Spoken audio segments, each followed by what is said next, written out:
everyone, welcome to Commerce Room. This is Priya Dmija here, your educator. The students, rights of unpaired seller के बारे में हम बात कर रहे हैं. ठीक है, तो जो सेलर के पास राइट्स होते हैं वो टॉपिक हमारा चल रहा है. First of all right to lien होता है कि अगर सेलर के पास जो पोजेशन है वो अभी भी गुड्स का है तो वो राइट टू ले इन एक्सरसाइज कर सकता है.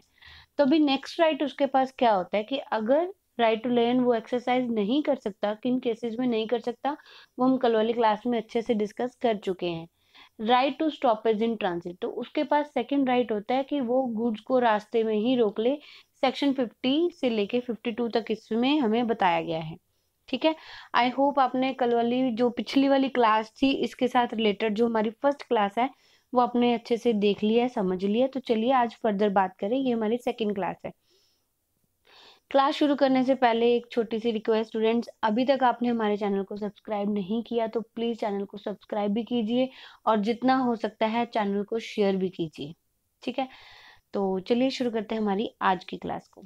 Right to stoppage in transit. Right to stoppage in transit का क्या मतलब है कि गुड्स को ट्रांजिट में ही रोक देना.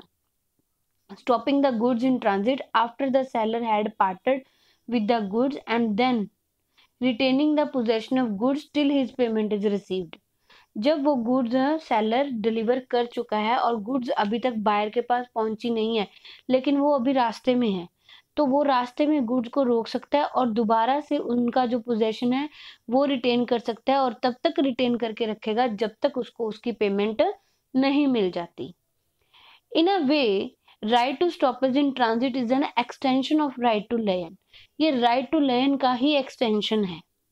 ठीक है, उसमें भी उसने पोजेशन अपने पास रखना होता है, डिलीवरी रोक देता है, गुड्स को बेचता ही नहीं, पोजेशन उसके पास होता ही है और वो तब तक रखता है जब तक उसको पेमेंट नहीं मिलती. और ये भी उसका एक्सटेंशन ही है, इसमें उसको रास्ते में जाके गुड्स को रोकना पड़ता है.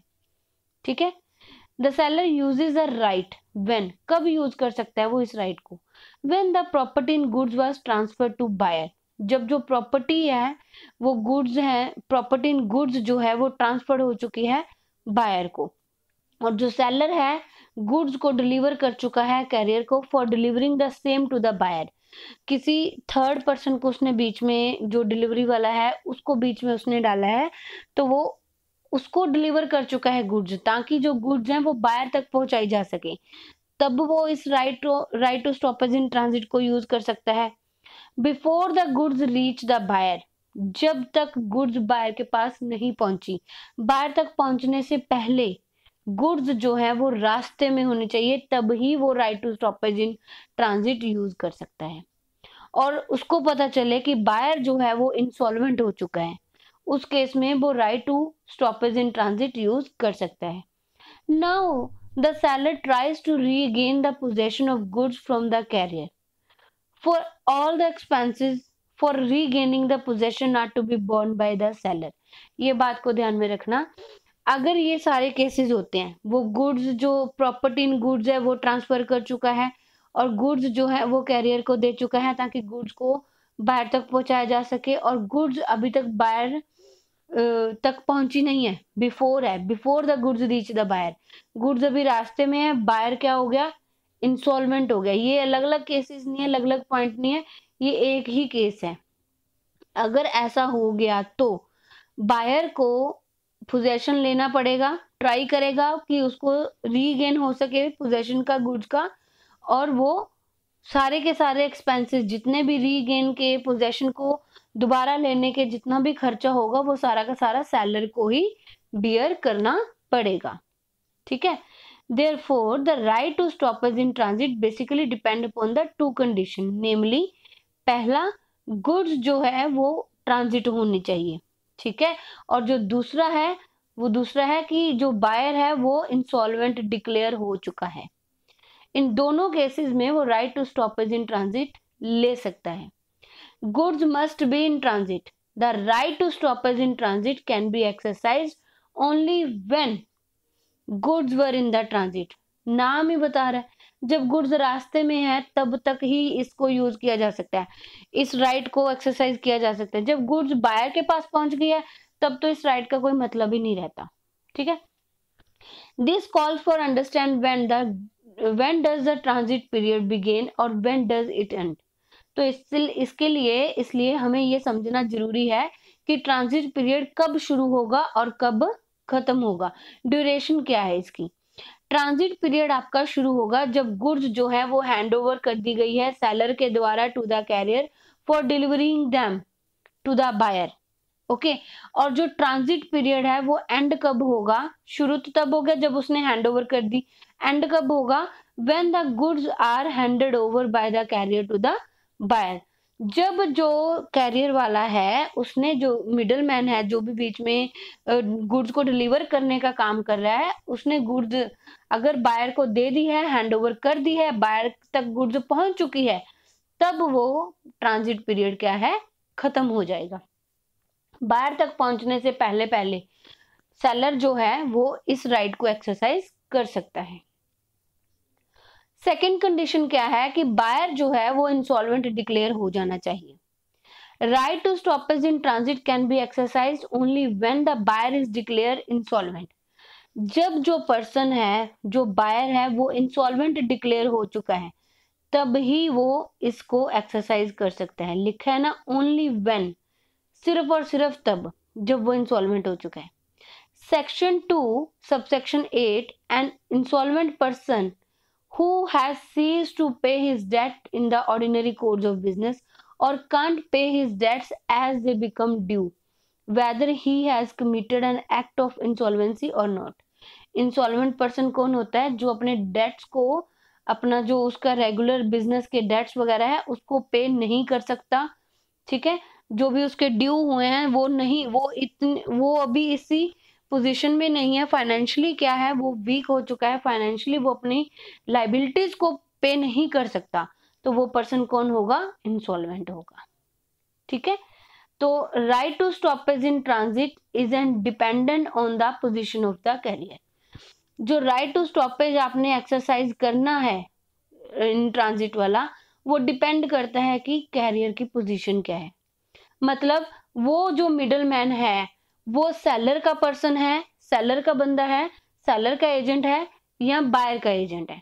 अगर सेलर का है तब तो गुड्स सेलर के पास ही है, तब तो तक कहीं नहीं गई। अगर एजेंट का है, सॉरी बायर का है, तो क्या केस है, अगर इंडिपेंडेंट है पर्सन है, ना वो सेलर का है ना वो बायर का है, तब उस केस में क्या है, ये बहुत ज्यादा मैटर करता है। देखते हैं। Carrier is a middleman who transmits the goods from seller to buyer, जो गुड्स को ट्रांसफर करेगा सेलर से लेके बायर तक। The capacity of the carrier holds an important role in the right to stoppage in transit. जो carrier की capacity है, capacity बहुत ज्यादा इंपॉर्टेंट रोल प्ले करती है right to stoppage in transit के राइट को एक्सरसाइज करने के लिए। जो कैरियर है ये सेलर का एजेंट भी हो सकता है, बायर का एजेंट भी हो सकता है और एक इंडिपेंडेंट पर्सन भी हो सकता है। Position of a carrier shall effect the duration of transit period and thereby right of the seller to stop the possession of the goods. जो कैरियर की पोजीशन है वो इफेक्ट करेगी ड्यूरेशन पीरियड ट्रांजिट का duration period and right of seller, right भी seller का। वो देखो, अगर उसने बायर के एजेंट को गुड्स डिलीवर कर दिया है तो इसका मतलब बायर को ही डिलीवर कर दिया है, तब वो ना तो राइट टू लेन ले सकता है ना तो right to stoppage in transit ले सकता है। ठीक है, तो ये दोनों चीजें इफेक्ट करती है पोजीशन के ऊपर। मिडलमैन की पोजीशन क्या है, वो सेलर का बंदा है या वो बायर का बंदा है। द कैरियर में hold goods as seller's agent और बायर्स एजेंट और एन इंडिपेंडेंट पर्सन। जब वो सेलर का एजेंट है तब देखो, अगर गुड्स जो है होल्ड की गई है agent of the seller, then in this case the goods are with the seller only. In simple words, goods were with the seller, therefore transit period never begin. Transit period कभी शुरू ही नहीं हुआ है, कभी शुरू ही नहीं हुआ। गुड्स चाहे सेलर के पास है चाहे सेलर के एजेंट के पास है, एक ही बात है। तो seller has not parted with the goods, वो अलग हुआ ही नहीं गुड्स से, तो पोजेशन अभी भी गुड्स का किसके पास है, उसके पास है। तो वो इस केस में राइट टू लेन जो है वो एक्सरसाइज कर सकता है बजाय right to stoppage in transit के। ठीक है। seller gave goods to his truck driver to deliver them to the buyer. Therefore जो ड्राइवर है वो सेलर का एजेंट है, इसका मतलब गुड्स अभी सेलर के पास ही है, वो राइट टू लेन एक्सरसाइज कर सकता है बजाय right to stoppage in transit के। ठीक है।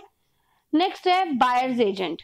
If the carrier is an agent of a buyer then in this case the goods have reached to the buyer. अगर वो बायर का एजेंट है तो डायरेक्टली इनडायरेक्टली गुड्स बायर तक पहुंच चुकी है, और जो ट्रांजिट पीरियड है वो यहाँ पे ऑटोमेटिकली खत्म हो चुका है। Right to stoppage in transit can not be used. यहाँ पे right to stoppage in transit, रास्ते में रोकने वाला राइट एक्सरसाइज नहीं किया जा सकता। ठीक है। अगर वो इंडिपेंडेंट कॉन्ट्रैक्टर है तो उस केस में क्या है?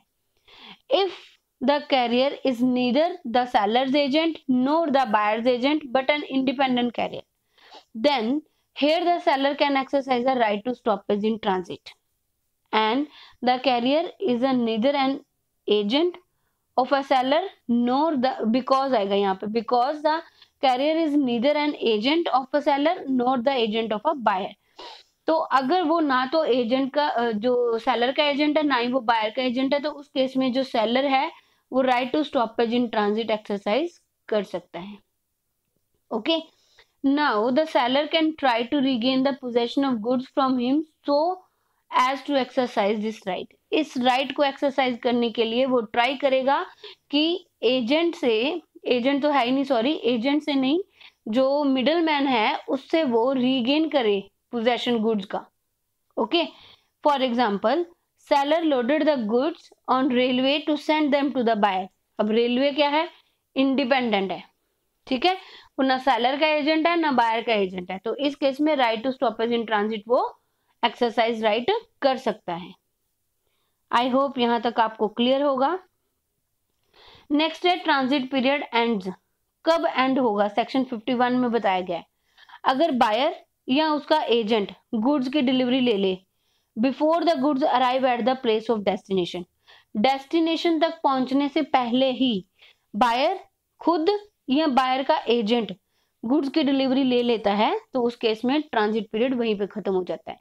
फॉर एग्जाम्पल बायर ने अपना एजेंट भेज दिया सेलर के पास, जाओ जाके उससे गुड्स ले आओ, या सेलर ने जो गुड्स डिलीवर करी है वो बायर के एजेंट को कर दी है, तो ट्रांजिट पीरियड वहीं पे खत्म हो गया, क्योंकि गुड्स चाहे सेलर ने बायर को दी हो चाहे उसके एजेंट को दी हो, तो गुड्स जो है बायर तक डिलीवर हो चुकी है, चाहे वो प्लेस ऑफ डेस्टिनेशन पहुंची है चाहे नहीं पहुंची है।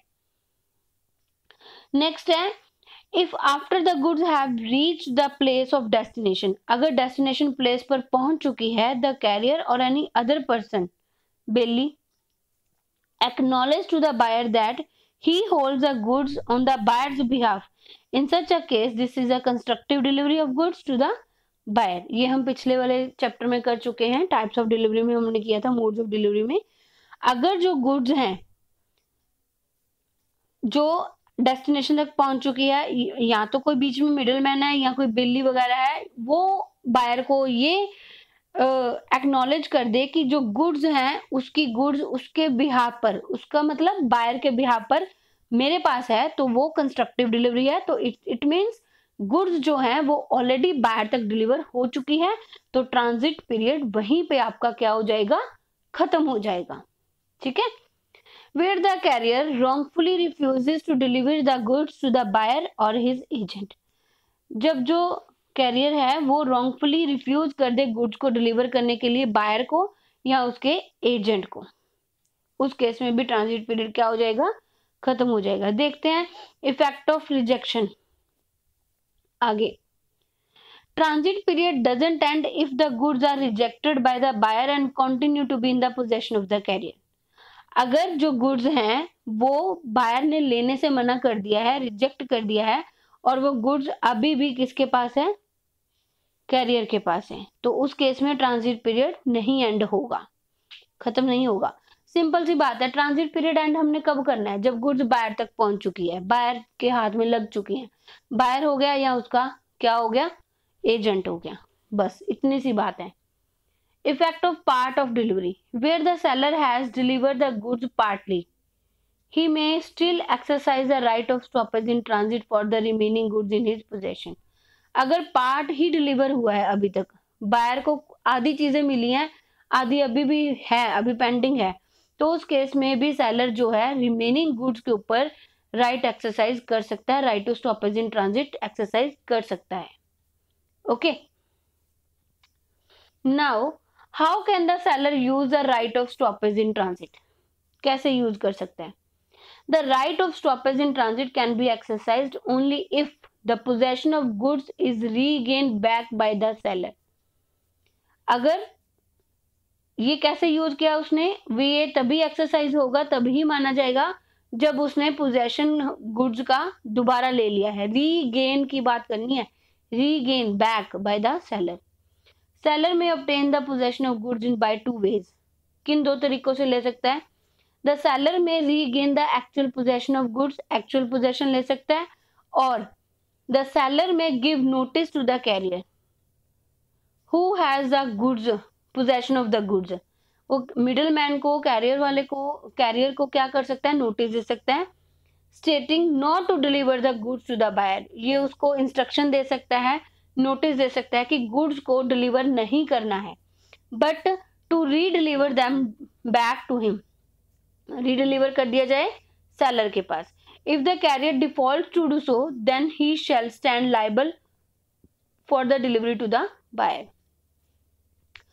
अगर कैरियर जो है पर्सन वापस करने से, गुड्स सेलर को वापस डिलीवर करने से डिफॉल्ट कर जाता है, तो वो लाइबल होगा कि वो गुड्स को फिर किसको दे दे? बायर को दे दे। ठीक है, आई होप यहां तक आपको क्लियर होगा। अब इस केस स्टडी में देखो, आपको और भी क्लियर होगा। Seller gave a notice to the carrier to stop the delivery of goods to the buyer as the buyer become insolvent. Seller ने ये नोटिस दे दिया है कि गुड्स को डिलीवर ना किया जाए, क्योंकि जो बायर है वो इंसॉल्वेंट हो चुका है। बट जो कैरियर है अल्लाह है, उसने क्या किया? But still the carrier mistakenly deliver the goods, उसने गलती से गुड्स जो है बायर को डिलीवर कर दी है। नोटिस मिलने के बाद भी, सेलर से नोटिस मिलने के बाद भी उसने डिलीवर कर दी है। इट वॉज हेल्ड दैट, तो ये डिसाइड हुआ था, the official assignee of a buyer. Official assignee कौन होगा? जो गवर्नमेंट ऑफिसर होगा, appointed upon the insolvency of a person, वो होता है ऑफिशियल असाइनी, जो इंसॉल्वेंसी के टाइम पे गवर्नमेंट ऑफिसर को अपॉइंट किया जाता है। Was bound to return back, वो बाउंड होगा to return back the goods to the seller, कि गुड्स को वापस सेलर तक पहुंचाया जाए, और also liable for the damages, अगर कुछ डैमेजेस हुए हैं तो उसके लिए भी वो लाइबल होगा। तो रीजन क्या है इसके पीछे? रीजन ये है कि सेलर जो है right to exercise right of stoppage in transit by giving the notice to the carrier to stop the delivery to the buyer, वो ये राइट एक्सरसाइज कर चुका है, इसलिए जो ऑफिशियल असाइनी होगा उसकी लाइबिलिटी बनती है कि वो गुड्स को सेलर के पास पहुंचा दे। ठीक है, आई होप यहां तक आपको क्लियर होगा। नेक्स्ट बात कर रहे हैं difference between the right to lien and right to stoppage in transit. चलो देखते हैं। सॉरी, राइट टू लेन क्या है? Where the seller doesn't give the goods to the buyer till he receive his payment of the price of goods, lien is said to be exercised. जब जो seller है goods buyer को दे ही ना, क्योंकि goods already buyer के पास ही है, तो वो उसको डिलीवर ही ना करे कभी, वो उसको अपने पास ही रखे अभी, जब तक उसको पेमेंट नहीं मिल जाती, उस गुड्स का प्राइस नहीं मिल जाता, तो इसको हम कह सकते हैं कि ये राइट टू लेन एक्सरसाइज हुआ है। Right to stoppage in transit क्या होगा? where the seller stops the delivery of goods to the buyer and gets back the goods until his payment of price is received। जब जो seller है वो goods की delivery को buyer तक पहुंचाने से रोक दे और गुड्स को वापस अपने पास रख ले, कब तक? जब तक उसको पेमेंट नहीं मिल जाती, तो हम बोल सकते हैं कि right to stoppage in transit है। Okay, retaining and regaining possession. देखो, राइट टू लेन में रिटेन होता है और राइट टू स्टॉपेज में रीगेन होता है। The seller never parted with the goods that that is he retains the goods until he receive the price. Goods उसने कभी की ही नहीं है डिलीवर, तो वो अपने पास ही रिटेन करके रखता है। और स्टॉपेज इन ट्रांजिट में क्या होता है कि उसने पार्टेड कर दिया है, गुड्स को डिलीवर कर दिया है और उसको रीगेन करना पड़ेगा वापस। कब तक? जब तक वो प्राइस रिसीव नहीं कर लेता। Insolvency of buyer, right to lien can be exercise in both cases. दोनों केसेस में कर सकते हैं एक्सरसाइज, चाहे बायर इंसॉल्वेंट हुआ है चाहे नहीं हुआ। और right to stoppage in transit सिर्फ और सिर्फ इंसॉल्वेंसी के केस में ही एक्सरसाइज किया जा सकता है। ओके, नेक्स्ट है possession of goods. Right to lien can be exercise when the goods are in the actual possession, that is with the seller, जब वो एक्चुअल पोजेशन में है। और कंस्ट्रक्टिव पोजेशन, कंस्ट्रक्टिव पोजेशन मतलब may be with the agent और bailee of a seller. Right to lien use किया जा सकता है दोनों केसेस में, एक्चुअल पोजेशन और कंस्ट्रक्टिव पोजेशन दोनों में। कंस्ट्रक्टिव पोजेशन मतलब थर्ड पार्टी के पास। और right to stoppage in transit can be exercise only when the goods are in the possession of the carrier और द मिडलमैन। मिडलमैन के पास होगा तभी हम ले सकते हैं। Effect of loss of possession, once the seller loses the possession of goods, the right to lend is lost। जब एक बार उसने पोजेशन लॉस्ट कर दिया, मतलब गुड्स को एक बार डिलीवर कर दिया, तो वो राइट टू लर्न एक्सरसाइज नहीं कर सकता। राइट जो पोजेशन अगर उसने लॉस कर दिया तो राइट टू लर्न भी उसने लॉस कर दिया। लेकिन जो right to stoppage in transit है is actually exercised when once the seller loses a possession of goods. ये एक्सरसाइज ही तब किया जा सकता है जब सेलर के पास पोजेशन नहीं है, उसको पोजेशन को दोबारा से लेना है। पोजेशन मिडलमैन के पास है, कैरियर के पास है। ठीक है, तो ये डिफरेंस है दोनों के बीच में, right to lien and right to stoppage in transit. 5 marks में ये आपका इंपॉर्टेंट क्वेश्चन बनता है स्टूडेंट्स। आई होप आपको आज वाली क्लास अच्छी लगी होगी, समझ में आया होगा टॉपिक आज का। तो चलिए बाकी हम कल डिस्कस करते हैं, कल वाली क्लास में डिस्कस करते हैं। छोटा सा टॉपिक आपका पेंडिंग है तो कल हम फिनिश कर देंगे। Thank you so much students. Class अच्छी लगती है तो क्लास को लाइक करना, लेक्चर्स को लाइक करना एंड शेयर भी करना। चैनल को अभी तक सब्सक्राइब नहीं किया तो प्लीज चैनल को सब्सक्राइब भी कीजिए। Thank you.